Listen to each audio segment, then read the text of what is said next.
Yo, Headliner Nation, what is going on? Kyle back with the Fantasy Headliners. I got the chair leaned back a little bit today. I'm just getting relaxed, nice and comfortable. I assume that you're doing the same thing over on the other end because we're going to be talking about riskiest tight ends. Now, if you remember the videos I did last week, riskiest quarterbacks, running backs, wide receivers, already went through those groups, and now we're going to be talking about the tight ends. And just a little bit of a refresher on what we're doing during this video is essentially I'm taking the games finished last season. So how many games did you finish as a tight end 1, a tight end 2? Switching it up a little bit because the tight end position is so barren. Instead of going tight end 1, tight end 2, we did top 6 tight end, top 12 tight end, and then anything outside of the top 12 tight ends. I've assigned points to each individual finish. We divide those total points by the games played, and then we get what we call a risk score. Now, things can change, obviously, right? Things were different in 2021. They could be a little bit different now. We'll talk about what that means and what the risk score from last year might look like now, and we'll go through all of that. But you got to remember, our draft guide for the 2022 season is now available. There's a link down below to thefantasyheadliners.com. This thing is jam-packed with over 300 player profiles, exclusive content you can only get here from the Fantasy Headliners, and much, much more. So make sure you head over to thefantasyheadliners.com and get yours ordered right now because I guarantee you are going to absolutely love it, and it's going to help you dominate your 2022 leagues. But we got to jump into it. Let's talk about the riskiest tight ends, and let's kind of go through who may or may not be on the outs, who may be on the rise, and who you should be taking a look at come draft time. Now, I know I heard the feedback a little bit. People don't like the spreadsheet. Listen, this is the best way that we can do it right now. So you just hold tight. You just hold tight, zoom in a little bit if you need to. All right, you've got your information here. I'll talk you all the way through it. All right, we see here. Let's break down the top 6. So let's see who led the league in most top 6 finishes among tight ends. Now, I think we all know exactly who it's going to be, right? We know who is going to end up leading that. It's going to be Travis Kelce and Mark Andrews. You kind of see it already there at the very top. Go ahead and sort this. Boom, bang, boom. There we go. Irv Smith Jr. comes to the top. I've got NAs in there for him. Obviously, he was out last year, but we know that he is the top 24 tight end based on ADP right now. That's why he's included.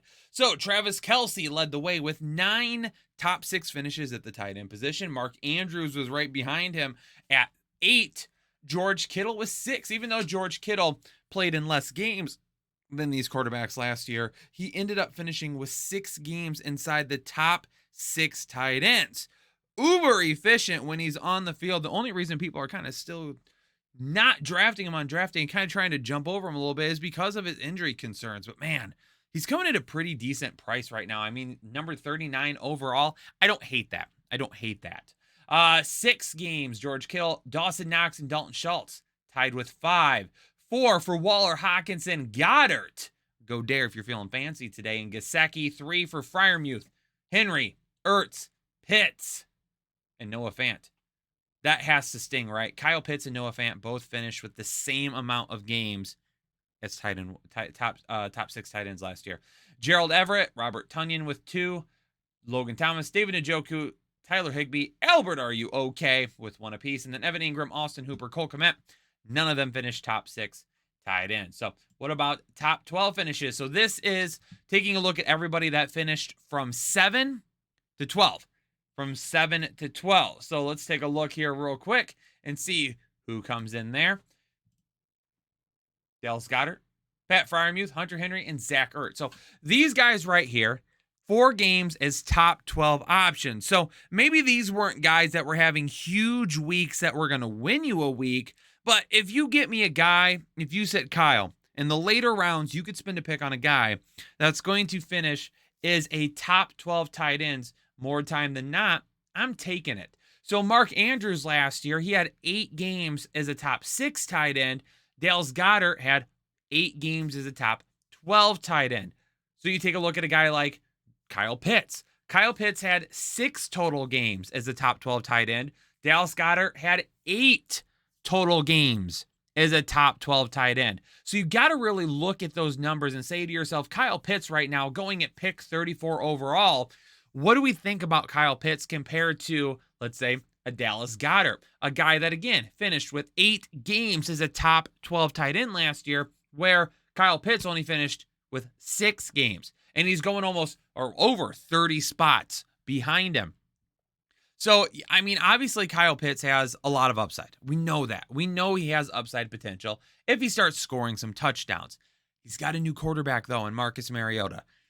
He's going to have, hopefully, Drake London for an entire season next to him. Maybe he offers a little bit more competition for targets than what we saw from the wide receiver core last season. So what do we really get out of this? I don't know if Kyle Pitts, I don't hate Kyle Pitts. I don't. He's a very, very good player.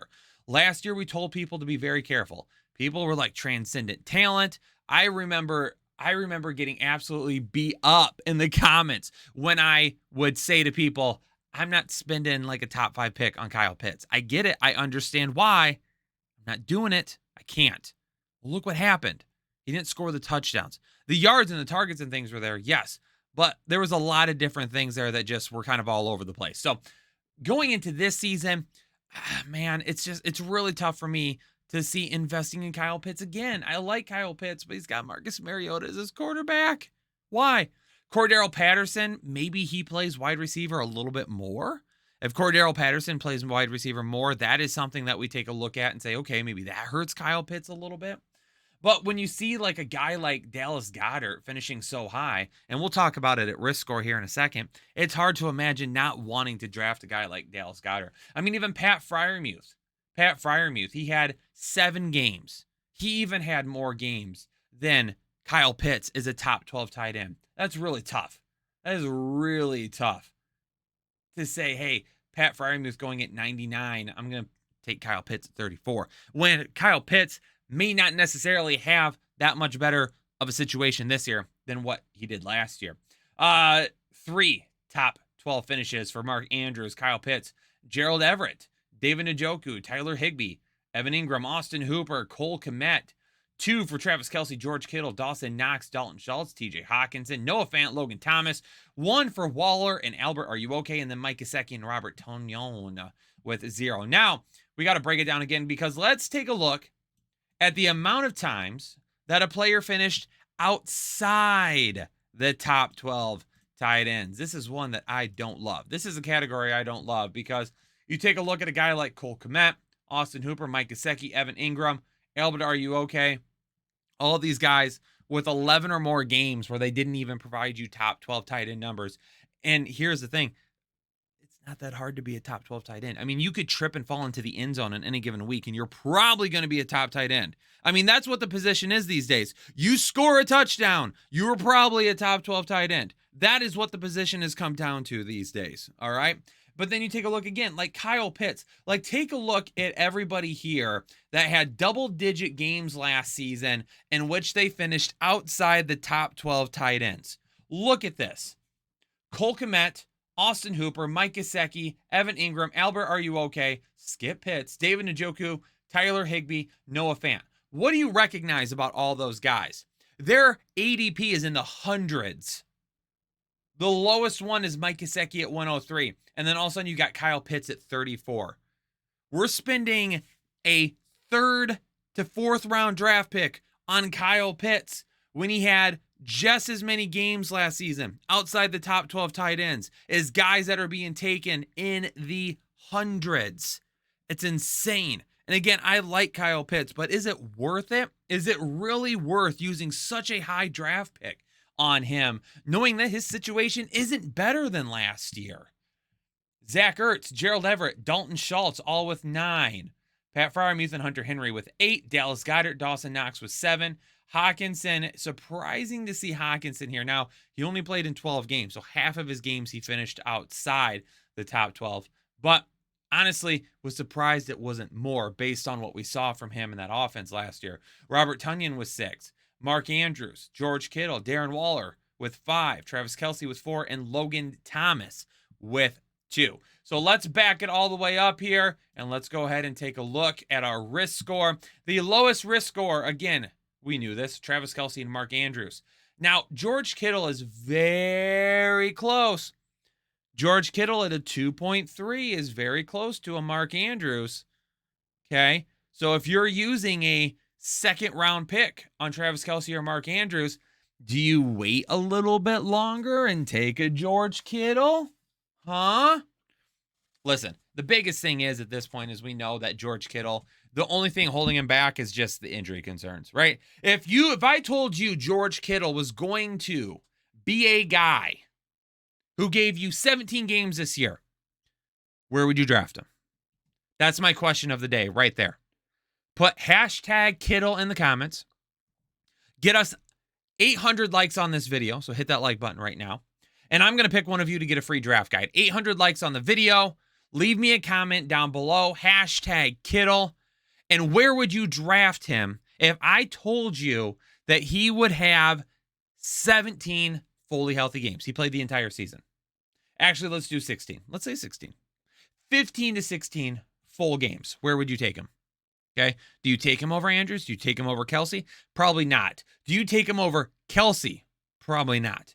Kelce and Andrews, we know, will be the number 1, number 2 target on their team this year. George Kittle has to compete with Deebo Samuel, but should be locked in stone as the number 2. Darren Waller at a 2.6, which also tied with TJ Hockenson and Logan Thomas. So TJ Hockenson last year, and I said it a minute ago, it was surprising, right, to see only 6 games because I feel like the talk is a lot less on him. But his risk score is the same as a Darren Waller. Now, Darren Waller's added Devontae Adams. TJ Hockenson is going to be adding Jameson Williams, who might not even be healthy to start the season. Something to keep in mind as we're going through this. I'm not targeting Hockenson this year the way that I did last year, just because I do think they'll be spreading the ball around a little bit more. But I do like him still. I do like him, especially you see him going at like 50. If he could drop a little bit, if he was going after Goddard or Schultz and I was missing on Goddard and Schultz, I would take Hockenson. But right now my target's kind of Goddard and Schultz in that area. Speaking of Goddard, well, Dawson Knox comes at a 2.64, very touchdown dependent. 2.66 for Dallas Goedert, 2.81 for Dalton Schultz, Pat Freiermuth, and Hunter Henry both tied here. Zach Ertz at a 2.93. The end of his season was really, really good. What do we get on a full season with Kyler Murray? What do we get when we have 6 games with no DeAndre Hopkins? Zach Ertz should be a really good choice to begin the season. And then again, the guy that we've talked about the most, Kyle Pitts. I mean, Kyle Pitts finished with a 3.06 risk score. Noah Fant was right behind him with a 3.13. I mean, last season, if you would have drafted or if you owned Noah Fant and you started him over Kyle Pitts, you really only lost out on 1 game last season. That's all you really missed out on in terms of production. Now, again, Kyle Pitts finished much higher because of all the volume he got, but just look at the numbers there. Just look at them and tell me how that makes you feel. Gerald Everett, Mike Gesicki, Robert Tonyan, David Njoku. I mean, if he's the number 2 target this year in Cleveland, that could be a huge help for him. Tyler Higbee, Evan Ingram, Austin Hooper, Albert, are you okay? Cole Kmet, rounding out the top numbers there. A lot of interesting things here, I think, with the wide receiver position. When you take a look at this risk score and kind of the people like running to grab Travis Kelce and Mark Andrews early, I get why, but man, we've got some really, really good value later in the draft on some guys, and I really want to encourage everybody to look into those options and dig deep into those options. I mean, we've got tons of options there. Tons of really good, solid options later in your draft, going to return really, really good value this season. And sometimes that's just a whole lot better than spending that second round pick on Travis Kelce or Mark Andrews when you might be missing by a few points, but you get to lock in like a top running back in the second round. Like that would be perfect for me. Absolutely perfect. But ladies and gentlemen, there you go. Don't forget, you can order your draft guide down below. I'm going to give away a free one in this video if we get to 800 likes. So you got to smack the like button for me. Leave a comment down below. Hashtag Kittle. And again, if I guaranteed you like 15 to 17 fully healthy games from George Kittle, where would you be drafting him this season? And then go order your draft guide, man. It's so good. It's so good. If you haven't ordered it yet, listen, if you do order it and we pick you to give away a free one, we're going to refund your order. So you might as well get it anyway. But ladies and gentlemen, I'm getting out of here. All of you stay safe and stay healthy. And I will catch you on the next episode of the Fantasy Headliners. Peace out, everybody. Analytics off the chain, other channels not the same. Jake and Kyle, you know the name. Headliner Nation, we running the game. Y'all stuck on third down. Your content's plain Jane. Headliners on top now. We gonna move and change. Podcast off the rip. Draft guide, so legit. Fantasy world, our game tight. You know we about that chub life. Stuck in a rut and you need some motivation. Head to the channel for this Headliner Nation. I'm a headliner.